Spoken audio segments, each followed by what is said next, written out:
경기도지사를 역임한 정치인들은 과연 징크스와 저주에서 벗어날 수 있을까? 경기도지사를 역임한 정치인들의 저주와 같은 징크스를 아시나요? 2024년 11월 서울과 경기도의 인구수는 각각 933만 명과 1370만 명이다. 두 지역의 합계는 전체 인구 5130만 명의 44.3%이고 유권자 수는 전체 4430만 명 중 거의 2천만 명에 이르는 44.9%이다. 거의 반의 인구와 유권자 수를 갖고 있다. 따라서 지방선거에서 유독 서울시장과 경기도 지사 선거는 주목을 끈다. 대권 잠룡들은 전초전으로 연습 스파링을 하던 링에 오른다. 그러나 아직까지 이명박 전 대통령을 제외하고 대권을 차지한 이는 없다. 특히 역대 민선 경기도 지사를 역임한 이들의 행보는 처참하게도 모두 불행했다. 지독히도 묘한 징크스가 작동하고 있는 듯하다. 심한 논란에 휩싸였으며 종국에는 퇴행길을 걸었다는 공통점을 지니고 있다. 29대 인재 6선의 중진 의원이었으나 낙선을 반복하였으며 경선 불복 및 탈당, 진보 보수를 넘나드는 철새 정치인이 되었다. 이철없다. 30대 임창열 통상산업장관, 재정경제원 장관 겸 부총리를 역임했으며 IMF 구제금융의 주역으로 활약했다. 기재의 힘을 입어 새정치국민의 후보로 손학규 후보를 꺾고 경기도지사에 당선된다. 대선 주자로 분류되지는 않았지만 재임 당시 본인과 부인의 뇌물수수 혐의가 발생하였으며 DJ가 소개하였다는 부인과의 이혼 등 가정사 또한 불행했다. 31대 손학규 노동운동가, 교수, 보건복지부 장관, 삼선 국회의원, 정당 대표 등으로 화려했다. 그러나 보수 진영에서 진보 진영으로 그리고 다시 제3정도 진영으로 이동, 정계은퇴 번복 등 철새 이미지가 강하다. 그의 정치 행보는 불운의 아이콘이다. 이제는 역사 속으로 사라진 정치인이 되었다. 32대 33대 김문수, 대표적 운동권 인사에서 민주자유당에 입당하여 부천시 소사구에서 15, 16, 17대 국회의원을 지냈고 경기도지사 연임에 성공했다. 그 후 극우 대열에 합류하였으며 현재 고용노동부 장관을 하고 있다. 운동권 출신 인사 중 가장 극적인 변절 및 전향의 아이콘으로 꼽힌다. 지금 현재 여권 잠룡 중 여론조사 선두를 달리고 있다. 34대 남경필, 금수저 집안에서 태어난 개공자의 이미지다.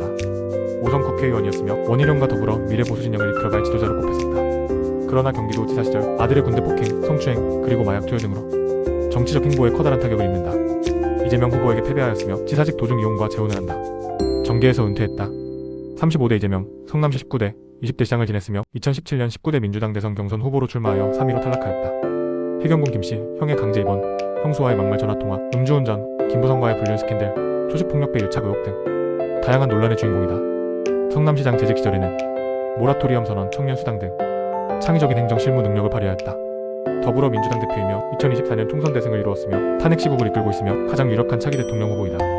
다만 10여 개의 사법 리스크에 노출되어 있으며 호감을 뛰어넘는 불감의 벽을 어떻게 뛰어넘을 수 있는가 가관건이다. 36대 김동연, 전형적인 흑수저 출신이다. 특수상고를 졸업했고 은행에 다니며 야간대학 국제대학교, 현재 서경대학교를 다녔고 25살에 행정고시에 합격하였다. 복마전 같은 공무원 사회에서 인맥과 학연 없이 승승장구하여 역대 4명의 대통령 시절 대통령 경제금융비서관, 기획재정부 예산실장, 기획재정부 차관, 국무조정실장을 역임했고 아주대 총장을 맡는 도중 문재인 정부의 초대 경제부총리가 된다. 더불어민주당 잠룡 후보 중 하나이다. 다크호스로 급부상할 가능성도 배제할 수 없다.